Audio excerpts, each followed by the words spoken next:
کوئی کتاب اہل سنت کی یا کوئی کتاب اہل تشیع کی جو قابل اعتماد کتاب ہے اس میں اس مسئلہ میں اختلاف نہیں ہے. سب متفق ہیں کہ حضرت امیر معاویہ نے اپنی زندگی میں کچھ کا تحقیق یہ بتاتی ہے کہ 10 سال پہلے اپنی وفات سے، کچھ کہتے ہیں 4 سال پہلے، کچھ کہتے ہیں 5 سال پہلے شواہد اور قرائن دستیاب ہیں کہ انہوں نے یزید کے لیے اپنی زندگی میں بیعت لینا شروع کر دی.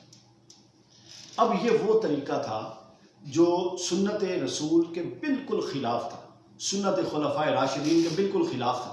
یعنی اس سے پہلے آپ دیکھیں نا، حضور نبی کریم صلی اللہ علیہ وسلم کے وصال کے بعد حضرت ابوبکر صدیق خلیفہ منتخب ہوئے، یہ طریقہ نہیں اپنایا گیا.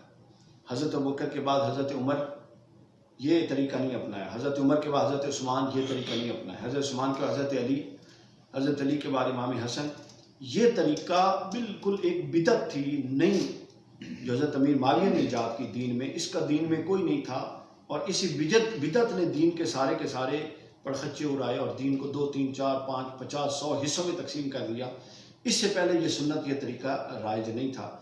تو اپنی زندگی میں بیعت لے لینا، اب معلوم نہیں زندگی کتنی ہے، لیکن پیش بندی کر دینا حالات کیا ہوتے ہیں.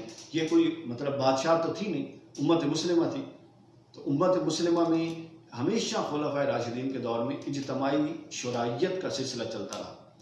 ووٹ آف کانفیڈنس ہوتا تھا، وہ جو بیعت ہوتی تھی نا، وہ ووٹ آف کانفیڈنس ہوتا تھا. تو جس کو وہ پہلے بندہ شورا سے پاس ہوتا، جو صحابہ کرام کی شورا تھی، اس شورا کے بعد جب اگر شورا میں ہی ایک بندہ مطلب انکیپیبل ڈکلیئر ہو گیا تو اس کے لیے آگے ووٹ آف کانفیڈنس نہیں دیا جاتا تھا. شورا جو صحابہ کی تھی، اس سے جو بندہ کیپیبل ڈکلیئر ہو اس کو پھر آگے ووٹ آف کانفیڈنس کے لیے اجتماعات عام میں بلایا جاتا. پھر جب اس کا اجتماع مدینہ میں اس کی بیعت مکمل ہوتی، پھر باقی جگہ پر خطوط لکھ کے اس خلیفہ کی بیعت منعقد ہوتی. یہ ایک عجیب انوکھا طریقہ تھا کہ اپنی حیات میں انہوں نے بیعت لینے کا سلسلہ شروع کر دیا. پھر کتب تواریخ سے اس کے شواہد موجود ہیں کہ جو لوگ بیعت نہیں دیتے تھے ان کو رشوتیں دے کے بیعت لی. پیسے بیت المال سے مسلمانوں کا بیت المال لٹایا گیا کہ پیسے دے کے بیعت کریں، اگر کوئی کرتا تو بیعت کر لیں. اچھا، اگر کسی نے وہ بیعت بھی نہ کی، اس کے بعد پھر کیا ہوا، کئیوں کو دھمکایا گیا. امام یوسف بن اسماعیل نبہانی نے ایک صحابی کی روایت نقل کی اپنی کتاب میں، ایک صحابی کی.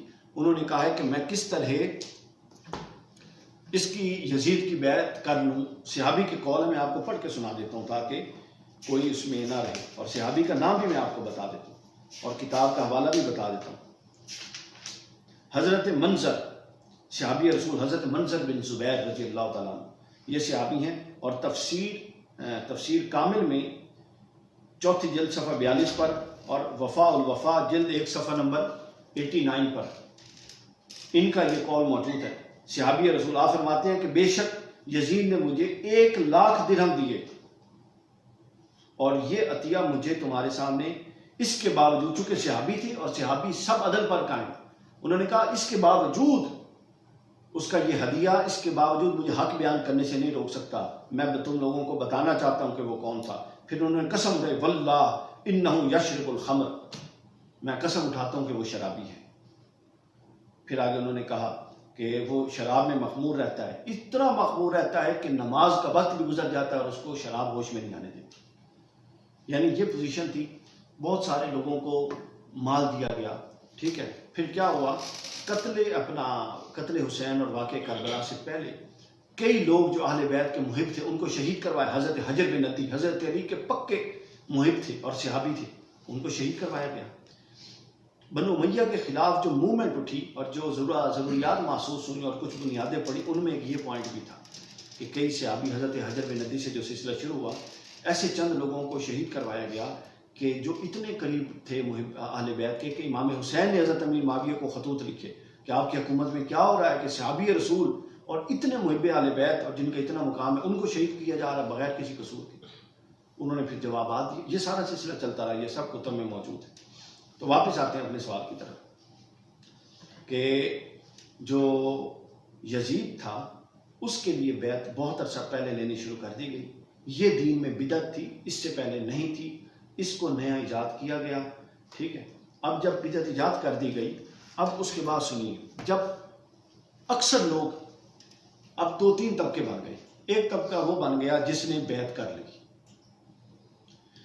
ایک طبقہ وہ بن گیا جس نے نہ بیعت کی نہ ظاہراً انکار کیا بلکہ خاموشی اختیار کی۔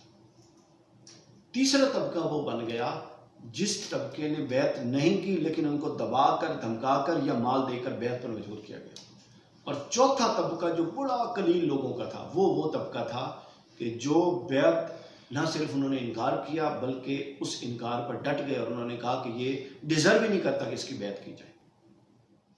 اس سوال کے حوالے سے آخری چیز جو میں بیان کرنے لگا ہوں، امام ابن کثیر نے البدایہ والنہایہ 8ویں جلد یہ میرے سامنے ہے، اس میں انہوں نے لکھا ہے کہ جب یزید 61-60 ہجری میں حکمران بنا تو اس نے جتنے بڑے بڑے شہر تھے ان کے جو گورنرز تھے، ٹھیک ہے، ان کو خط لکھے۔ مدینہ میں ولید بن عتبہ کو لکھا، اس کے بعد کوفہ میں نعمان بن بشیر کو لکھا، بصرہ میں عبداللہ بن زیاد کو لکھا، امیر مکہ عمر بن سعد بن العاص کو لکھا۔ اس طرح سب کو خطوط لکھے اور بڑی زبردست بات کی، خطوط لکھ کے کہا کہ سب لوگوں سے بیعت نہیں، اور خاص طور پہ ان لوگوں سے بیعت نہیں جنہوں نے حضرت امیر معاویہ جب بیعت لے رہے تھے میرے لیے تو بیعت نہیں کی تھی، ان لوگوں سے بیعت نہیں۔ اور وہ لوگ کون تھے؟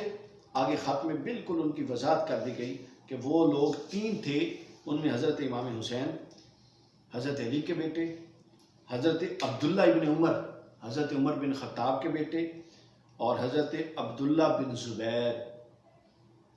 یہ 3 وہ شخصیات تھی جنہوں نے حضرت امیر معاویہ کے زور دینے اور ساری جو وہ پوری ایک ایکٹیویٹی ہوئی اس سب کے باوجود، اور پھر جب یزید کے خطوط آئے اس کے باوجود بھی یزید کے حق میں بیعت نہیں کی۔ یزید نے خط لکھا کہ جنہوں نے امیر معاویہ کے دور میں بیعت نہیں کی تھی تو ان سے خصوصی طور پہ بیعت لی ہے۔ تو ہمیشہ سے وہ ان 3 شخصیات سے متعلق خطرہ محسوس کرتا ہے۔ اور آپ اندازہ کریں، ایک کون؟ جلیل القدر خلیفہ عمر بن خطاب کا بیٹا، ایک کون؟ جلیل القدر خلیفہ حضرت علی کے صاحبزادے، اور دوسرے کون؟ تیسرے کون؟ حضرت عبداللہ ابن زبیر، جن کی پرورش کس نے کی؟ حضرت عائشہ صدیقہ رضی اللہ تعالیٰ عنہ، آپ کے بھانجے تھے، انہوں نے پرورش کی۔ حضرت ابوبکر صدیق کے پہلے اور پھر ساری عمر حضرت عائشہ سے انہوں نے اکتساب علم بھی کیا اور ان کے زیر تربیت بھی رہے۔ تو یہ وہ 3 لوگ تھے جن سے ہمیشہ خطرہ رہا، اور انہی 3 کی وجہ سے سارا کچھ آگے ہوا۔ حضرت عبداللہ بن زبیر نے اپنا مکہ میں اپنی سلطنت کا اعلان کر دیا تھا یزید کے خلاف۔ امام حسین علیہ السلام کوفہ پہنچ گئے اور وہاں پہ واقع کربلا ہو گیا، ٹھیک ہے۔ اور حضرت عبداللہ ابن عمر ان معاملات سے، یعنی یوں اس طرح سیاسی معاملات سے تھوڑے دور رہے، لیکن ان کا موقف اپنی جگہ پر تھا۔ اور جب امام حسین شہید ہو گئے تو انہوں نے خطوط لکھ کر اور بڑی سخت انداز میں یزید کی مذمت کی اور اس پورے واقعے پر تشویش کا اظہار کیا۔